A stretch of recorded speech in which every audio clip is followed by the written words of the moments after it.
Hello everyone, my name is Dan the Tutor. This is a clip from one of my weekly group tutoring sessions at the University of Delaware for Physics 201. If you have any questions, please leave them in the comments below. Thank you and enjoy. So the first problem we have here, I want to look at two today. The first one is a ramp problem because people hate ramp problems, which means if I was a professor, I'd put it on the test. And let's say we have a box sliding down the ramp. Let's say a box of mass 2 kilograms. It's going to be sliding down a ramp with an incline of 17 degrees.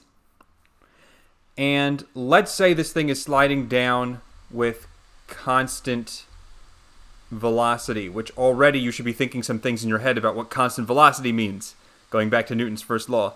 My question for you is well, I forgot to mention one thing. There is friction.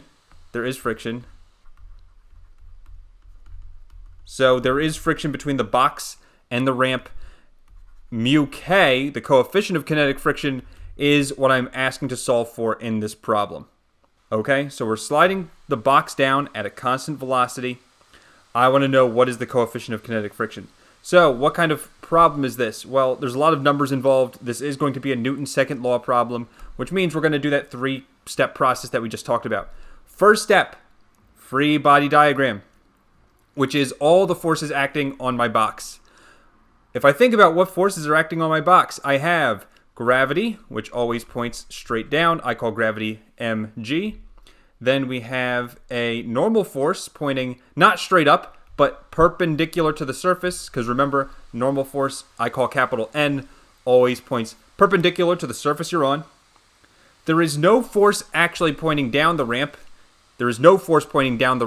Because the reason why it's going down the ramp at all is because of one of the components of mg. There's no actual force causing it to go down. And then there is a frictional force which is going to oppose motion, which means if we imagine this box going down the ramp like this, then friction must point in the opposite direction. Friction points up the ramp. I'm not sure what you guys call it.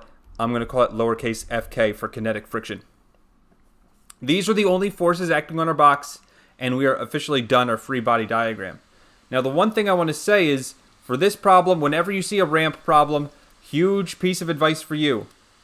And maybe you've heard this before. If you haven't, I'm shocked a little bit. But the way I always recommend solving ramp problems, this is annoying because, well, it's at an angle. Wouldn't it be easier if this box was instead on a flat surface? And that's essentially what I'm going to do. I'm going to cheat. I'm going to redraw my diagram so that this time the 2 kilogram block is on a flat surface. And how do I do that? I can't just say it magically. There is going to be some consequences. So what I'm saying is, imagine if you were to actually tilt your heads right now, like actually physically tilt your heads so that you can see the 2 kilogram block as if it were on a flat surface. And now let me draw the free body diagram again. So now, normal force perpendicular to my surface now points straight up. Friction points straight to the right now because that is parallel with the surface. And the only thing that's going to be different is now mg. So mg is not going to point straight down anymore. It's now going to point down and to the left a little bit. So like this direction right here, mg, just like that. Okay, so now we have our new free body diagram. How did this help us? Well, now, instead of, notice before we had two forces at angles, normal force and Fk, and neither of those would have been easy to find the components of. Now we just have one force at components, and that's mg. So there's no way of getting around the components, but this is better than the first scenario. So we're good so far. The next thing we need to figure out is where does that 17-degree angle go? So I'm just going to tell you, especially since it's the night before the test, I'm just going to tell you where it goes, and maybe you know this already, but imagine drawing an imaginary line going straight down, opposite the normal force. This is where that 17-degree angle is going to go, between the hypotenuse mg and the imaginary vertical line going down the center. Now, out of this, well, it almost looks like I have a right triangle here, so let me finish drawing it. And I can do that because, well, there's a geometry proof, I suppose, but this is just true, so I'm going to tell you to memorize it for now. So we see mg is the hypotenuse. We do not know the x component. We do not know the y component. We need to find them. So the y component here, the component going straight down, is going to be, let's think about this. Is it going to use sine, cosine, or tangent? Well, I'm going to tell you cosine. Why? Because cosine of 17 degrees is equal to adjacent divided by hypotenuse. We look at the angle 17 here. The adjacent side is y, the y component. So cosine 17 degrees equals y divided by hypotenuse, which is mg. And if I were to solve for y here, because, well, that's what I'm doing, I'm trying to find the y component, I'm going to multiply both sides by mg. I get y equals cosine of 17 degrees times mg. And we know what m is. Mass was 2, g was 9.8 or 9.81. And we know cosine of 17 we can plug in our calculators. So I'm just going to keep this as a variable for now. I'm going to write it cosine 17 degrees times mg. We'll plug that in later. You can imagine that the x component then, this is the x component, is going to be the opposite. Instead of cosine, it's going to use sine. And that would be correct. It's going to be sine of 17 degrees times mg. And the reason that's true is because look at this side length right here. That side length is opposite our 17 degree angle, and opposite side is going to use sine. Okay? Any questions so far? I'm assuming we're all good. Fantastic. So this is where the problem starts to get hard, I would say. We have our free body diagram. We have our components, which, by the way, I would make a note. If you have a free body diagram with angles, like we have right here, split your forces into components. So split forces at angles into components, because it's going to make our life a whole lot easier. Okay, so now that we have this, we're done the free body diagram. The next step is we need to make our sum of forces equation. Our F net x or F net y equals mass times acceleration. So if I were to ask you guys, I want you to just think about this in your heads. You don't need to say the answer out loud. But are we going to focus on F net, the net force in the x direction, or the y direction here? I'll give you like 5 more seconds to think about it. And I'm just going to tell you, the answer to that question really is, what are we solving for? What are we solving for? So I'm asking for the coefficient of kinetic friction. Notice friction shows up in the x direction. It makes sense that I'm going to be using F net x, the net force in the x direction, which means I'm looking at F net comma x. This is the notation I use. You might use different notation than me. That's fine. But as long as you get the gist of what's going on here, that's important. So F net x is going to equal all my forces to the right minus the forces to the left. And the reason that's true is because I define right as positive, left as negative, always. You may be confused by this because, well, I'll explain why in a second, but we're going to get friction actually ends up being a positive number, which is opposite what you would expect, and I'll explain why that makes sense in 2 seconds. But first, F net x is F right minus F left, all the forces to the right minus the forces to the left. That's going to equal mass times acceleration in the x direction. Which, by the way, whenever you write equals ma, like this, whenever you write equals ma, then you should always ask yourself, do I know this acceleration?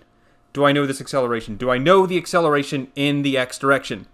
For those of you who are saying, I have no idea, it's because you need to look at the question carefully. What did I say at the very beginning of the problem? I said we have constant velocity. And what does constant velocity mean? That's right. I feel like Dora the Explorer. That's right, kids. It means that the acceleration is going to be 0 in the x direction. Okay, so the acceleration 0, which means if it's mass times 0, well, that whole thing's just going to be 0. The right side's just 0. That's very convenient for us. That actually ends up happening a lot in these problems, especially when you see the words constant velocity, which again is Newton's first law. So, forces to the right. I look back at my free body diagram. There's only one. It's Fk, which means Fk is actually going to be positive. Why? Because it points to the right. One thing I do want to mention, I drew my ramp like this, right? I drew my ramp like this. What if I have a ramp like this? And again, we have friction. Friction points up the ramp this time. Notice in this mirror example, everything's going to be backwards. My right is now left. My left is now right. Is it confusing? Yes. But the point I'm trying to make is I like to be consistent with my notation. I will always say right is positive, left is negative. I don't care if it's friction. I don't care if it's gravity. I don't care whatever. Right is positive, left is negative. For the y direction, I always use up is positive, down is negative. Okay, so Fk points to the right. Any forces to the left? I do have one. It's kind of hard to see, and that's because it's the x component here of gravity. If I were to just redraw this vector up here for the x component, we see that that's definitely pointing to the left, and we know the value. It's sine 17 degrees times mg. So Fk minus sine 17 degrees times mg, that equals 0. And now why does this help us? Well, if you remember what I said earlier, after we write our Newton's second law equation, which is what we did right here, the last step that we need to do is use algebra to solve for whatever we need to solve for. And that is mu k, the coefficient of kinetic friction. Now, notice you don't see mu k show up anywhere in this equation quite just yet, but that's because we know it's going to show up in this equation for friction. So think about this. I'll give you 5 seconds to think about this. What is the equation for kinetic friction? Hopefully you know this. Actually, can someone please answer this? Are you allowed an equation sheet for tomorrow, or are you given one? I can answer that. Isn't like just the coefficient of friction times like force like in newtons or something like that? Close. So you're talking about this big N here. That N, Yeah, and that's one. this is why I hate using capital N, but I do it because you guys learned it this way for whatever reason. Not your fault. But big N is both the units newtons and it's also the normal force, which is why this is confusing. And I usually normal force. Yep. But are you allowed an equation sheet, or are you given one? Yeah, you're allowed one. Yeah, it's open notes. Gotcha. Okay, I would definitely have this on like the front page because all of you, well, I shouldn't say all of you, but a shocking majority of you forget this equation and it bothers me. So please have it at least in the front of your notebook or something, because you're gonna use it, I promise. So might as well have it in front of you. Okay, so this is great. We have Fk, the frictional force, is equal to mu k times the normal force. Here's the variable we need to solve for, which means I need to find the frictional force and the normal force before I can ultimately solve. We see we can solve for Fk right here by adding sine 17 degrees mg to both sides. That's not too bad. So Fk, my frictional force, equals sine 17 degrees, I'll plug that in my calculator in a second, times mass, which is 2, times g. I'm going to use 9.81. I don't think it matters if you use 9.8 or 9.81 or even 10 unless your professor said otherwise, which you guys can answer that for yourself. Or if you guys know, you can say it now, because I honestly don't know.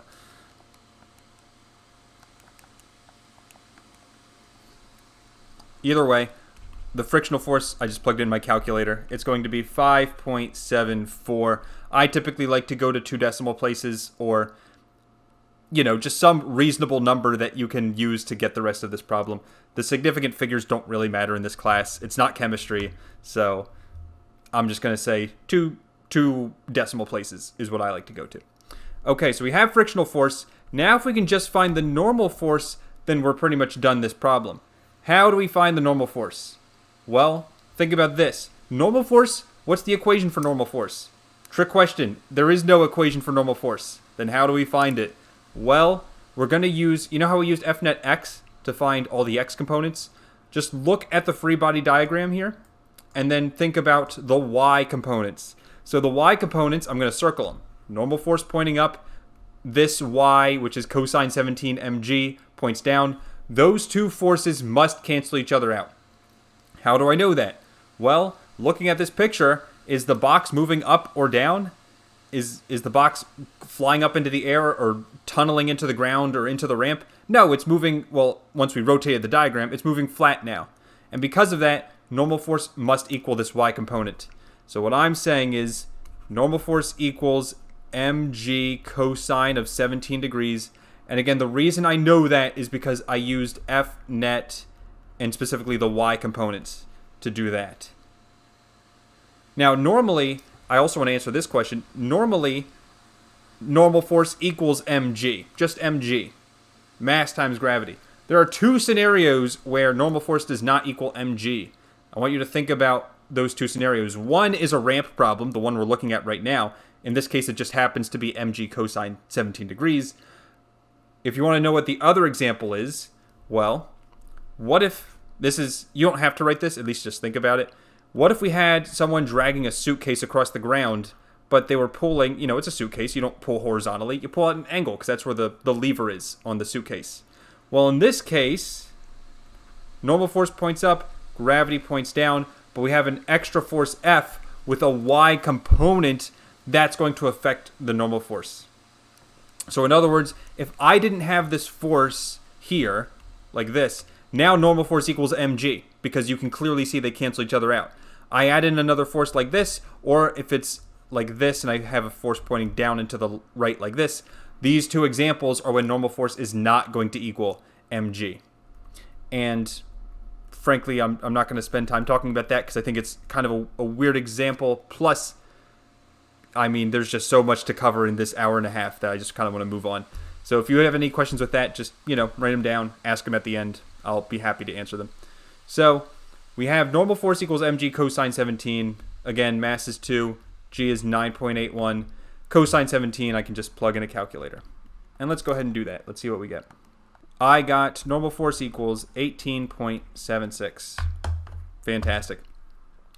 So now what we have here is Fk equals mu k, the coefficient, times the normal force. We said Fk, the frictional force, was 5.74.